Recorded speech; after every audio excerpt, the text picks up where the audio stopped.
It's the Bulls Podcast, episode 32. Hey, Chicago Bulls fans! It's time for your Bulls Podcast. Here are your hosts, Marcus Couch and Wyse Black. Welcome to the Bulls Podcast, coming to you from bullspodcast.com. This is where we bring you the latest news, reviews, rants, rumors, and opinions on the players, coaches, and front office of the Chicago Bulls. My name is Marcus Couch, and with me is my co-host, Mr. Wyse Black. Yo. What's up? What's good with all my Bull lifers out there, man? So we don't have much longer until the season is over, but you know what? It's cool because just like last offseason, the Bulls news never stops. So, we'll still be around, but, as for now, we still got some action from the regular season, so let's get into it. All right, we're joined once again by our friend of the show, Mr. Kenyatta Wright. He's a columnist for hypefresh.co, and he's the admin of my favorite Bulls Facebook group called Bullseye. What's up, K-Dub? Back for another round. Bulls got to win. I'm ready to put on a good show for you guys. Let's get this done, guys. All right, we got a lot in store this episode, including Bulls versus Wizard post-game. That just got out. We've got a State of the Bulls roundtable. It's an almost end-of-the-season edition, and a preview of upcoming games with our win predictions. Come tank with us. We'll be right back after this quick timeout. Bulls fans, remember to follow the show on social media at Bulls Podcast and at bullspodcast.com. Okay, before we get underway, we are celebrating episode number 32. In keeping with tradition, there are a number of former Bulls players that sported the number 32, including Will Perdue, played from 89 to 2000. Eddie Robinson, well, not all of that with the Bulls, but Will Perdue played for a number of years. Eddie Robinson, C.J. Watson, Richard Hamilton played, and number 32, Jimmer Fredette was number 32, and presently Chris Dunn. Not bad. This week, and obviously next episode, number 33, there's really only one guy that we're going to talk about. So this week in Bulls history, 21 years ago, this very day, Michael Jordan actually reached 29,000 career points in a 107-93 win over Minnesota. At the time, Jordan joined Kareem Abdul-Jabbar and Wilt Chamberlain as the only players to reach that plateau. A lot of them hit that since then. And 44 years ago this week, Bob Butterbean Love led the Bulls to their first division title. Coming off an all-star season, Bob Love led the Bulls to a 47-win campaign in their first title in 1975. The Chicago defense was stifling, and the backcourt duo of Norm Van Leer and Jerry Sloan was enough to take the Bulls to Game 7 of the conference finals. What do you think about that history? I think that's what's missing from this Bulls team. That's what we've been about for many, many years. How many times I've been saying it on this show. And I remember that mustard seed story that Norm Van Leer had in the Chicago studios. And I'll never forget that mustard seed story he had, because he had me crying and then out of laughter. But, it is what it is, man. That team was what it was. This Bulls team, was transitioning to an offensive juggernaut. Well, not even an offensive juggernaut, just an offensive-minded team. And I just think if we're going to get back to those glory days, even the 2011 days where we were, really, really good, we have to get more defensive-minded again. This Bulls team has to be one of the most prized franchises in NBA history, not only because of what Mike did during his era, but as you mentioned, Marcus, guys like Jerry Sloan, whose jersey is hanging in the rafters at the UC, the same for Norm Van Leer, Artis Gilmore, who played center for the Bulls in the 70s and 80s, and a number of others who helped this franchise be as popular worldwide as it is today. I guess while we're on the subject of Bulls history, it makes me ask the question, how many Bulls players, or I guess I should ask, what Bulls players from the late first decade of the 2000s and a little after that, like basically meaning the Tom Thibodeau and D Rose era, but what players do y'all think should or will have a jersey retirement for the Bulls franchise? It has to be at least between Noah, Dang, and D Rose. And I guess Taj, if you want to add him because, he's so beloved by Bulls fans. But who do y'all think? You got to retire Kirk Heinrich. Oh, geez. Out of everybody I said, you going to say Kirk Heinrich? Yeah, because, listen, let me tell you why. Because he leads the team in three-pointers. Yeah, he does. Yeah, that guy, he played a pivotal role in the Baby Bulls era, man. You got to have Captain Kirk retired. Got to. No, I'm definitely a Kirk fan. So, I'm not mad at that. I would have Kirk there before Luol and Ben. I would. Yeah. I don't think anybody deserves their jersey retired unless you win something. I know those teams were great. I'm sorry. I know there's nobody with their jersey retired up there that didn't win something.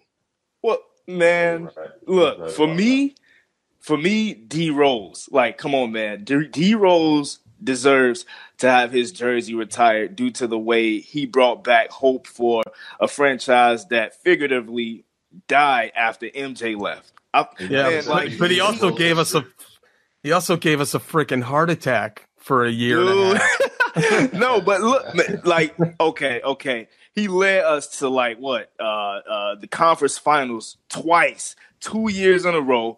He was the youngest MVP ever, won Rookie of the Year. I don't care what anyone says, but to me, he was the most athletic point guard ever, at least that I've seen. He led the Bulls to the best record in the league in 2011. And, just totally made Bulls basketball fun to watch again after several years of boring play. After Mike left. To me, they just have to retire D Rose's jersey. If he comes back next year, yeah, let's do it. You owe us one more year, D Rose. You owe us a year, dude. I feel like there are guys who have done less that have gotten their jersey retired by a team. You know what I'm saying? So, come on, man. And him just being a Chicago kid, I feel like certain guys, I don't want to say special treatment, but I think they look at it, certain teams or organizations look at stuff from a moral standpoint. Like the guy from OKC, who was Nick Collison, he just got his jersey retired in Oklahoma. But they haven't been playing that long, dude. They have not been playing that long. They got to start somewhere, They haven't won anything. Nick Collison, though? Hey, it's OKC, man. Small market. You got to give the fans something, right? All right, well, I'm going to give you guys the hook. No, I'm giving you the hook on this topic because we got to keep moving, okay? Last week was you and I predicted a 1-2 record for the last 3 games. We got that. We hit 1-2, but not in the way that we would have thought. Last Saturday, the Bulls played Toronto. We both predicted that as a loss. That was the first game that we got our taste of Walt Lemon Jr. and his now famous lemon drop shot. He got called up from the G League, and he led the team with 19 points and 6 assists and 4 steals. TLC had 18 points, 10 rebounds. Shaq Harrison, 15 points, 8 rebounds. And AB finally heated up and scored 12 points for the Bulls. I just found out that Lemon was from Chicago. Yeah. So he definitely gets extra brownie points with me, but nah. Let's retire his jersey. Come on, let's do it. Stop it.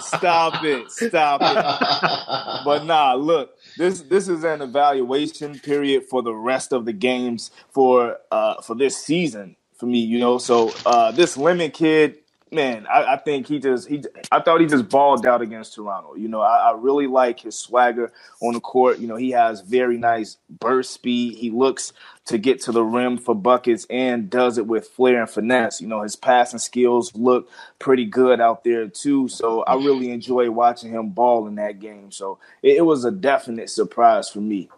Yeah, I don't know about that headband that he wore. He got rid of that for this last game, but that was kind of wild. Kenyatta, what'd you think of Lemon in his game in Toronto? Well, I thought the 19 points and the 6 assists and 4 steals was just like a adrenaline game for him. His first game. That was his first game, right? Yeah, I believe it was. Mm-hmm. Yeah. And, he cried when his agent called him and said the Bulls want you. So, he's working for a contract. That's what I thought in the first game. But he came out the night and dropped 24. So that's no fluke. You got to give it to the guy. I think he's a great player. He goes to the rim with so much creativity and energy. He's able to see the whole floor and make the right play while driving to the rim. It's unfortunate they're not going to keep this guy up. Yeah, maybe not. All right, then we had April Fool's Day, and Wyse, you and I were the fools because we thought this was going to be a W, and they out-tanked our expectations in New York, losing the Battle of the Tanks against the Knicks. You had Lemon Jr., Shaq Harrison, TLC, and Wayne Selden as the starters. No, that was not a G League game. That was an actual NBA game. And then former G League Windy City Bulls players, Rowley Alkin. You know what? I'm going to say this. Do you remember last week, Wyse? I was like, why did you pull 2 G League starters out when they had a playoff game? Now I know. They were tanking the playoffs in the G League. They wanted those guys. That's why. Yeah, tank your playoff game. We need you guys. So Rowley Alkins, Jakar Sampson, and Brandon Sampson also made a big portion of this game in terms of the bench. Yet the regular who actually suited up for the Bulls on Monday did what he could to keep his team close or at least competitive. Robin Lopez went for 29 points on his birthday in only 30 minutes of action. So these efforts still weren't enough for the very shorthanded Bulls, and they struggled against the Knicks, who led a majority of the game and won 113-105, snapping their own 6-game losing streak. Wyse, we lost our tank battle, buddy. At least we didn't pick it correctly. Exactly. I wasn't mad at all. But this game was so underwhelming for me because these two teams are just so bad. But what made it worse for me was the fact that we were getting blown out most of the game by them. Now, we obviously had nearly a full starting lineup of G Leaguers, but it's not like the Knicks players were much better. So really all this game did was help showcase that Rolo was is a true NBA player, and that he will really help any team that gets him next season. He's really had an emergence since the second half of the season and is just showing Bulls fans what we're going to miss when he's gone next season, because the Bulls aren't going to pay him what he's asking for. Yeah, and who knows what he's going to be asking for. Kenyatta, what'd you think of this New York Knicks tank battle? Well, I'm going to tell you where I was at the time. I was in Fox and Hounds watching Monday Night Raw, and they had that on the other TV, and I forgot we even had a game that night because I'm going to be honest with you, just like the players and the coaching staff, I checked out of this season, and I know that they're tanking. So that's what I contributed to, and I noticed that we didn't have most of our players out there, so I'm not really putting much stock in these losses, to tell you the truth. I think the Bulls are in tank mode, waiting for the season to end, thinking about that draft pick. Yep, that's true. But we do have to have a segment, and we like predicting games. So let's talk about today's game. The Bulls at Washington Wizards. The Bulls won this game, even though Wyse and I both predicted that they'd take an L. So they took on the Wizards in D.C. We won by a score of 115-114 on a limited roster for the Bulls. This game was actually pretty close the entire way, with the Wizards clearly lowering their play down to the level of the second-string Bulls. For the Wizards, our old pals Jabari Parker and Bobby Portis played their usual game, and by usual, I mean Parker went 0 for 5 in the first quarter and left the game with a knee sprain. So that's not too good for Jabari Parker's sake. Portis, in his effort, chipped in with 20 points and 10 rebounds, and he's probably feeling really good about himself right now driving home. Jabari, unfortunately, probably ended his season a week early with that injury and probably won't be back for the Wizards next year, as that player option is going to cost the Wizards $20 million if they want him to stay next year. We'll see Jabari looking to join a team somewhere. I bet it's Utah, and we wish him well in that regard. Last week, we talked about Thomas Satoransky as someone to keep an eye on as a potential free agent for the Bulls next year. Well, judging him in this game, he went 2 for 8 on 25% shooting with 8 points and 4 assists. But the efficiency leader for the Wizards was Bradley Beal with 19 points in just 22 minutes of action. For the Bulls, Walter Lemon Jr. continues to impress the Bulls with his unique high arc jump shot that Stacey King has named the Lemon Drop. I kind of like that name. He had 24 points and 8 assists in the game. Arizona standout and Lauri Markkanen's Savage Life co-conspirator Rowley Alkins had an NBA career-high 11 points and 5 rebounds in a very impressive outing. Not sure, though, if it's enough to get Rowley on an NBA roster. Robin Lopez continued his streak. He got a nice batch of scoring with 12 points and 5 rebounds with some fancy dribbling and passing. It kind of looked like a globetrotter in there in his 24 minutes for the Bulls. Jakar Sampson and Shaq Harrison put up 18 and 15 points respectively. All in all, a slight hiccup for the Tank. I really thought Wyse, the Brazilian Marshmallow, was going to help us out there. He was doing, I don't know what, ordering a drink or something on the sidelines. Yeah. And he almost gave us the L. He almost gift wrapped that thing. But Lemon was having none of it and wanted to come out of there with the dubs. And that's exactly what we got.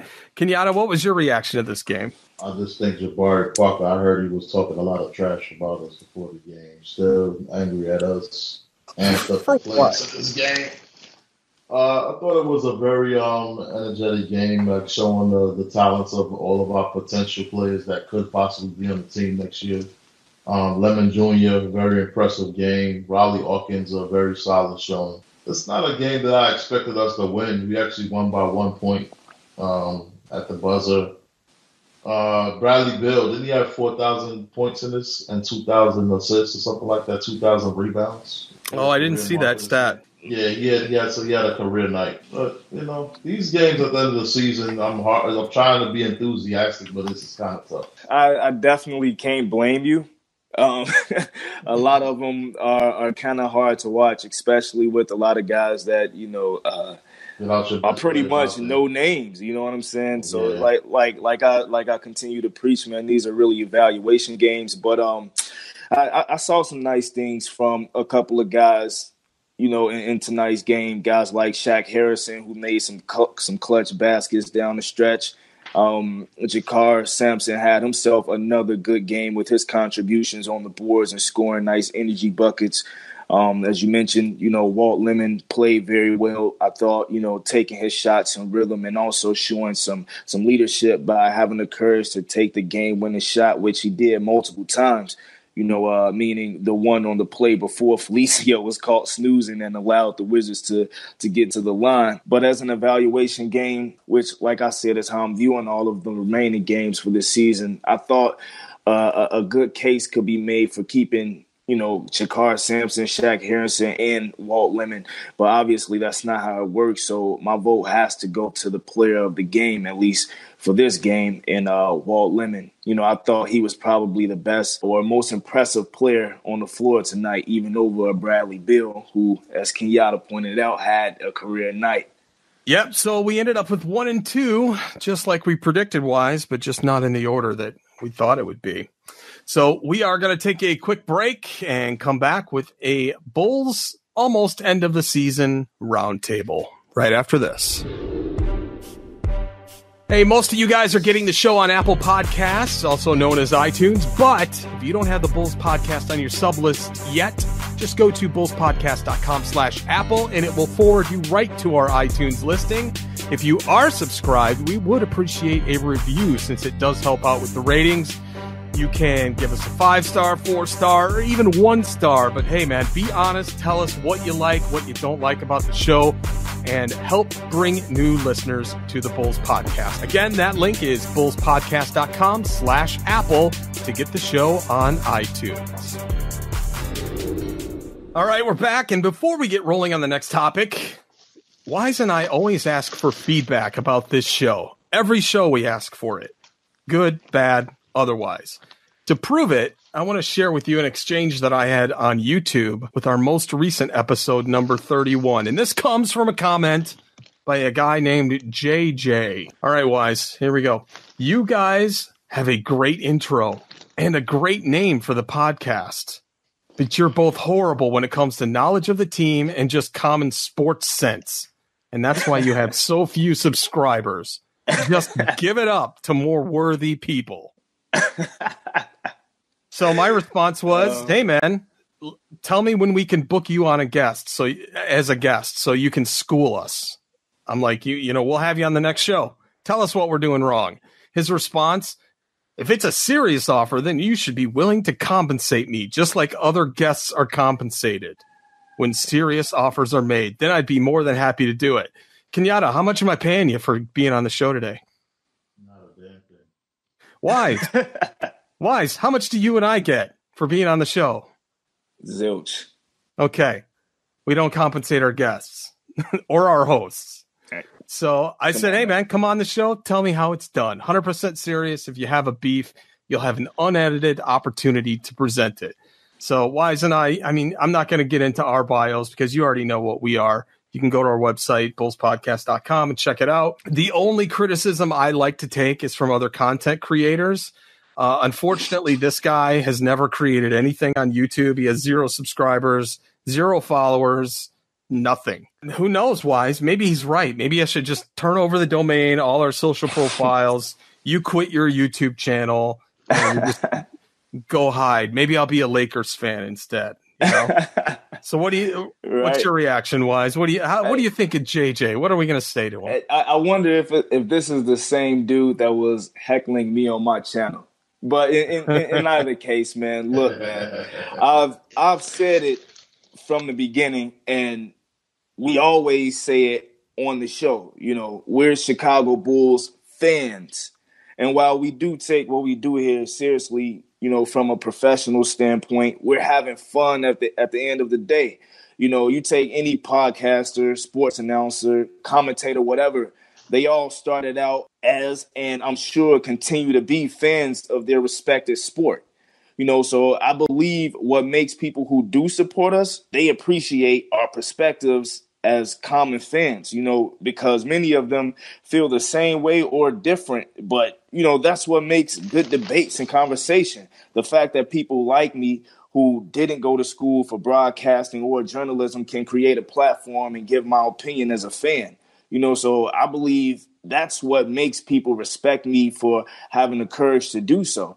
And I think people actually like a more laid back or raw style at times as opposed to the formal suit and tie behind a desk, point of view all the time. So while I hear whoever this dude is, I don't feel them because they sound pretty closed-minded and too uptight. So, they're just one of those people who don't like our style, which is fine because, look, man, I'm not here or I'm not trying to please everyone. So whatever. Yeah. Kenyatta, you got a big group. You catch criticism too. Your group's got 2,000 people on up in terms of participation. So what's your take on this? Well, I'm pretty a vulgar person. I don't give a damn what anybody thinks about me, man. And that's why I got to where I got to. That's why I got a bullseye group. That's why I've written for so many media outlets. That's why I've done so much of the things that I've done. That's why I've interviewed celebrities like God Foreman and so on. Because I put the focus on the body of work and rather than what people think about me. There you go. What people think about me is not going to hold any weight of what I've done. When I put up my credentials, it's not going to say, oh, Kenyatta is liked by 50 million followers. I care about what I've done. And that's the bottom line. This guy seems like he knows about your podcast. So he's obviously listened to your podcast. So if you're horrible and he's listening to you, I think this guy's a little bit misguided. Yeah. And I'll be honest, the only reason that I put it up on YouTube anyway is just having one more place. A majority of our downloads and our listens come from the podcast itself. Clearly he's ignorant and he doesn't know what he's talking about. Talking about few subscribers. Dude, what? So you have our numbers? You seen our numbers on Apple, Spotify, and all that? Like, come on, man. Wow. Stop it. Yeah. I don't even think we should waste any more time talking about it. All right, let's not do that. Let's talk about the state of the Bulls, the almost end of the season edition. And as we begin to wind things down for the last week of the season, we kind of want to highlight some things, a little snapshot as to where we are right now as a team. Next week, Wyse and I are actually going to be doing our full Bulls season in review and kind of go through a timeline. But today, we're going to just take that quick snapshot of the team, talk about some of the rumors and goings on within the team and the front office. And number one, we're going to talk about shutting down the core contributors. And unlike what we've seen in previous seasons, this year, the Bulls actually turned their brains on and decided to shut down the remaining starters and give them some rest, prevent them from getting injuries, and helping to evaluate other players. Levine, Lowry, Otto Porter Jr., Dunn. They've joined Wendell Carter Jr., Denzel Valentine, and Chandler Hutchinson on the sidelines to recuperate and get some rest for next year. And it's a smart move for a number of reasons. Obviously, we want to keep our most important players healthy for our next step next season. We also have a tank to keep driving for the rest of the season and get as many percentage points in that NBA lottery as we can. Finally, we need to examine and evaluate the role positions with the G Leaguers on our existing bench. So what do you guys think? Smart idea, shutting down the core guys? It was a smart move because it's nothing to play for at this point of the season. The season is over. We got, like 5 games left, 6 games. So to injure one of our players at this point with a serious injury going into the next season, it's not worth it, especially when our plans is to draft a draft pick anyway and be in the best position to pick the best possible draft pick. So it is smart. It is smart, and you get a chance to give your newcomers a chance to get some burn out there and get better, improve, see what you have for next year, see if you even want to keep these guys. Yeah, exactly, man. You hit it right on the head. I think it's one of the smartest moves they've made all year, to not try and force these guys to play for nothing.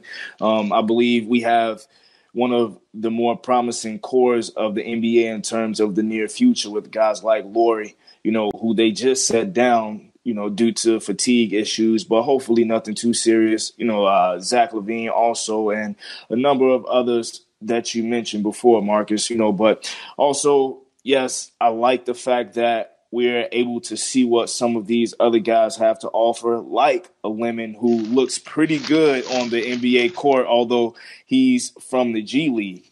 You look at what he's done out there in the past few games, having 19 points versus the Raptors with 6 assists and 4 steals, and that's versus NBA level talent. And even tonight's game with 24 points and 8 assists on, in a game-winning effort. So he may be the answer to making that wrong right, meaning how the front office let a Spencer Dinwiddie slip through their fingers. So, yeah, this is something that was very necessary for the Bulls, and I actually agree with it. Although I don't think it's going to help us much with the lottery positioning because I don't expect us to fall behind Cleveland, but definitely was necessary. Couldn't hurt, that's for sure. All right, now number 2, this is pretty interesting. The reason why Ryan Arcidiacono is seeing limited minutes on the floor right now, Boylen talks a big game about, having that Bulls name across their chest on the uniform and honoring the game of basketball, playing to win, all that stuff. But here's the real deal. Boylen has actually spent the last month monitoring the floor minutes of Ryan Arcidiacono in games, even though Ryan's been one of the best players this season. Why would he do that? Money. You see, Archie is scheduled to be a restricted free agent with a qualifying offer of $1.8 million. But here's the catch. A player can reach what is called starter criteria if he starts in 41 games or plays 2,000 minutes.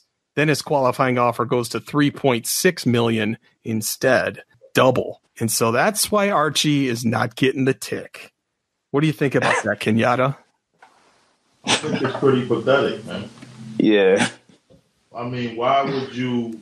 I don't know, man. I'm kind of in between with that now that I think about it because I don't know. I really don't know what to feel about that, Wyse. I kind of got mixed feelings with this. I get where you're coming from. I don't expect anything less from the Chicago Bulls franchise. Because while it is smart, don't get me wrong, it is very smart, but it's kind of selfish in a way, but it's team friendly and everything like that. But the loser in this equation is going to be Ryan Arcidiacono. Now, does he deserve, that qualifying offer, for like a starter's pay? Probably so. You know what I'm saying? Based on how he's come from the G League and he's actually made his way onto an NBA roster. I think if even if the Bulls didn't want to bring him back next season, I think he'd be picked up by another NBA team. You know what I'm saying? So I think that he probably does deserve that money based on, just the sweat equity that he put in with his team. And, like he's actually come through for the Chicago Bulls on a number of occasions. He's literally put his body out there on the line for this team. He's shown up when Chris Dunn just went down. So he's just been he's just been that really reliable piece out there that the Chicago Bulls needed. Now, I mean, it sucks, and like I said, I get where you're coming from with the Kenyatta, like it kind of sucks for him, but it's good for us as a team. But I don't know. I'm kind of in between on it too, but it's the Bulls. So what do you expect? I'll tell you this signals something. This is a signal that they want him back next year. Yeah, clearly. Because if they didn't want him, what the hell would they care if he's making $3.6 million somewhere else? Mm-hmm. Right. So, yeah, it's selfish, and we're trying to keep him for half the money. And if I owned the team, man, I would probably do the same thing. So that signals out to you fans. That's the bat signal with the $sign going through the spotlight. They want Ryan Arcidiacono back. Marcus, got to keep this guy around, man, because he reminds me of what we used to be, especially Captain Kirk, which I've reiterated on many occasions. Yeah. He's a Chicago player, man. We got to take care of this guy. We really do. Yep. Okay. Third, evaluating the newcomers for a possible bench role next season. This kind of is a good segue to Ryan Arcidiacono. The G League, for those of you that don't know, is kind of the basketball equivalent of a minor league AAA team in baseball, right? So players are not quite cut out for primetime NBA action, and they often get shelved to the G League for further development. Sometimes guys are in the NBA, and they throw them down in the G League. Jakar Sampson is a great example of that. So with the end of the Windy City Bulls season, it's open season for moving these players over to the official Bulls roster to evaluate how they might handle the speed, the complexities of the game at the NBA level. Guys like Walter Lemon Jr., Raleigh Alkin, Jakar Sampson, perfect things to take a look at. At this point, though, it's kind of funny because when you read articles, what Jim Boylan is saying, he's already in for next year. He's already checked out of this season in terms of coaching. He's like, I look forward to training camp. I'm looking forward to the summer league. I'm looking forward to, just creating a test site for all the things that we do, the preparation, all that kind of stuff. So the Bulls obviously need a lot of work. They have to get healthy. They got to stay healthy. And we need a lot of luck in that draft lottery. It's pretty critical at this point that we get that. It remains to be seen if Boylan is going to be the right guy to lead us out of the wilderness. But after a painfully awkward transition from Boylan replacing Fred Hoiberg, we all know that drama that happened. It's nice that they'll start the season with kind of a fresh start, a full off season of training, and training camp under Boylan proves to be something that might be beneficial. Boylan said, we got a feel for our guys. It's been a season of discovery, a season of growth. And overall, I think we've done a darn good job without a training camp. Well, there was a training camp. You just weren't the coach of the training camp. So hopefully we'll have an even better one this year. So now that we've kind of, what do you think of this now that we've gone over this kind of 3-level snapshot for the Bulls season? What's your take of it, Kenyatta? And what else is on your mind as far as the state of the Bulls right now? Well, I think what's key is that when you've seen how these players reacted to him when he first came in and how he was pushing them, they didn't really respond well to it. But, there was some trust and there was some growth, with the trust that Zach LaVine has developed for Boylan. go on the bat for him, saying he'd pay his fine, which I thought was just funny. But he's gotten used to these guys, and these players have gotten used to him. I always like the style for a player, for a coach that's coming from a Greg Popovich system. And I always vouched for him when he got here, but they were saying he was too tough, and these players don't realize is that you need a coach that's going to push you, and you need a coach that's going to try to get the best out of you. And this is what Fred Hoiberg was not doing, and this is why the players were passive. Sometimes, you got to get what you need, not what you want. And Boylen was able to get what these players need out of them, and they respect him at the end of the day. And I think it's going to be good for next year. He set the tone for what he expects from these guys, and they've accepted it at the end of the day. Totally agree, man. I know that this is a what have you done for me lately kind of business, in terms of how many fans view it. But while the Bulls have been losing a ton lately, and the fact that this season hasn't gone how many of us hoped, I think we have to pump our brakes on the fire Boylen talk. Now, don't get me wrong, I was one of the ones who hated the move to promote Boylen initially, but truthfully, given the situation of how bad the season started when he wasn't the head coach and how many of our most important guys started dropping like flies, Boylen hasn't done that bad of a job. Remember how good this team looked after the All-Star break and the trade deadline when we acquired Otto Porter Jr. The leap that Zach and Laurie has made as a tandem this year in comparison to last. Heck, we were, I believe, the worst or second to worst team in the league by the All-Star break. And we went from expecting the Bulls to be the worst team in the league to being pissed off that they were winning games.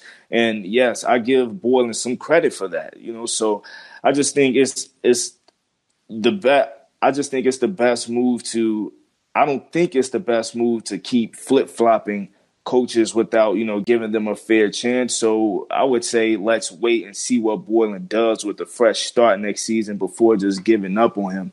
And, man, in terms of, I guess, like the state of the Bulls, I guess I'm just hoping that we have a great draft, really. I think while this year hasn't turned out the way we expected it to based on our predictions at the beginning of the season, I think we still have to keep our heads up and expect better in the near future because we should, given the talent that we have on this roster. I think once we're fully healthy with Laurie, Zach, Wendell Carter Jr., Otto, Hutch, and even Denzel, we'll have nearly every position covered with very solid pieces outside of the point guard spot. So while it's easy to harp on how bad things went this year, I think it could definitely be worse. So the state of the Bulls isn't as jacked up as some of us think. I agree. Well, that was a healthy debate and a lot of topics to talk about. We are going to take a break right now, and we're going to come back with our picks for the last 3 games of the season. Right after this. Hey everybody, remember we are a new show and we do need your support in social media. We made it really simple to find us with some special redirect links. You can find us at Bulls Podcast on Twitter, on YouTube, on Instagram, and go to bullspodcast.com/Facebook to get tied into our Facebook group. And if you'd like to subscribe to the show, we are on Apple Podcasts at bullspodcast.com/Apple, on Stitcher, bullspodcast.com/Stitcher, and on Spotify at bullspodcast.com/Spotify. All right, we're back. We got 3 left on the table. Let's see how we do. Next Saturday, the Bulls are going to play the Philadelphia 76ers in the United Center. And Jimmy Butler and all the guys are tuning up for the playoffs. And Kenyatta, we'll start with you. What's your prediction for this game? Win or loss against the Philadelphia 76ers? No way Jimmy loses this game. The way he felt after losing the last game, because it was highly competitive and, the Bulls were still in tank mode around that time. So I was kind of surprised that they put up such a fight against Jimmy. But you could tell by the way he walked off the court and the way he was upset that he's going to put his effort in the next game. And you already know that we're resting our best guys. So I think we're going to get Philly's best shot, and we're not going to play our best guys. So I just think it's a loss. All right. Wyse? Enough said. I mean, what more is there to be said? I wasn't even going to say that much as Kenyatta said. I mean, it's a no-brainer. The Bulls are going to take a L. We're playing a team that's a contending team. These are guys that are potentially contending for a title. So, no. And who do we have? So, clearly a L, man. Yep. Next. All right. Then Tuesday, April 9th, the Bulls take on the Knicks in Chicago. This is that rubber band game, Battle of the Tanks, Part 2. What do you think, Wyse? How are we going to do this one? Who's going to win this one? We were wrong the last time. Oh, man. You know what? I'm going to double back. Back. We going to take it. We going to win. I think that the Bulls are going to win this game. I look at what they did today against these guys. And just looking at guys like Walt Lemon, I think if he can continue to impress the way he is, I think he's going to have something for who was guarding him, Emmanuel Mudiay or Dennis Smith, whichever. I think that the Bulls are gonna definitely come through and will themselves to a win in this next game versus the Knicks. I think that last one, the Knicks, I don't want to say they got lucky because they did bang us, but they can't lose to this team twice in a row, man. They suck too bad too. So I'm gonna go with a W for this one. All right, dub for the the last game, the last home game of the year for the Bulls. Kenyatta, what's your prediction? You have a New York Knicks team that's on the same level as the Bulls. They beat the Bulls the other night. You have some players out there like Lemon that are very prideful, going to come out there and ready to go. You have a Bulls team the exact Bulls team that beat a Wizards team that's also not making the playoffs, but still had players like Bobby Portis and Bradley Beal out there, and they were able to pull that off. I don't see any reason why they can't pull this off against the Knicks at home. All right. A dub for you. I'm going to go with an L. Yes, you heard it here. The Bulls will lose this game. Why? Is that man. Or you think it's really going to happen? My brain thinks we're going to lose. I don't know. I'm hoping. Enough said. My heart, wants them to win for the fans. Last game of the year, but my brain says no. All right, and then we're going to conclude the season next week, Wednesday, April 10th. Bulls in Philly. What do you think? I that game. Oh, no kidding. Yeah. Nice. You might have to recuse yourself from this prediction, but we'll let you anyway. What do you think's going to happen, Kenyatta? Philly going to beat their ass. Yeah? L? Yeah, I think so. Yeah, L. Yep. All right. Wyse? Double it up. All right, that's it. L for me as well. So, Kenyatta, you think we're going to go 1 and 2? Wyse, you got 1 and 2. I think that tank is going to run all the way across the table. 0 and 3 is my prediction for next week. No one's laughing. I mean, it's expected. I mean, go ahead. All right. Okay, ye of too much faith. That's the new catchphrase of the Bulls tanking effort. We are going to take a quick break and we'll close out the show right after this. All right, it's been a great episode, and I want to remind you how you can get in touch with us. Kenyatta Wright, you can find at Kenny Wright 31. Wright is spelled WRIGHT 31. He is also an author over at hypefresh.co. I've got a link to his author profile right in our show notes, and also a link to that great Facebook group called Bullseye on Facebook. I said this in the group today. There are 2 places that I go for Bulls news, and that is Bleacher Report, and then I go right over to this Bullseye Facebook group. It's pretty awesome. Appreciate it. Yeah. Wyse, you can find him at Twitter and Instagram at radical_creator. I've also got a link to his YouTube channel. If you are not subscribed to his YouTube channel, there is a mental deformity within you. Me, you can find on Twitter and Instagram at Marcus Couch. Everything show related, you can find at Bulls Podcast and bullspodcast.com. And check out bulls.fm. That's where we bring you all the cool Bulls podcasts that are out there, not just ours, but a lot of other shows as well. Bulls.fm is where you can find that. Kenyatta, closing thoughts from you. I enjoyed being on the podcast once again. I just want to say to these followers for the Bulls podcast out there, don't listen to these fools online that's telling you this is a bad podcast. It's one of the best podcasts around. I've been privileged to be a part of this, and we're going to keep on improving it for you guys. We just hope you keep on listening. And, this is a very good podcast, and I just want you guys to keep on sticking with us. Marcus, he asks you every show, to let him know what he needs to improve on.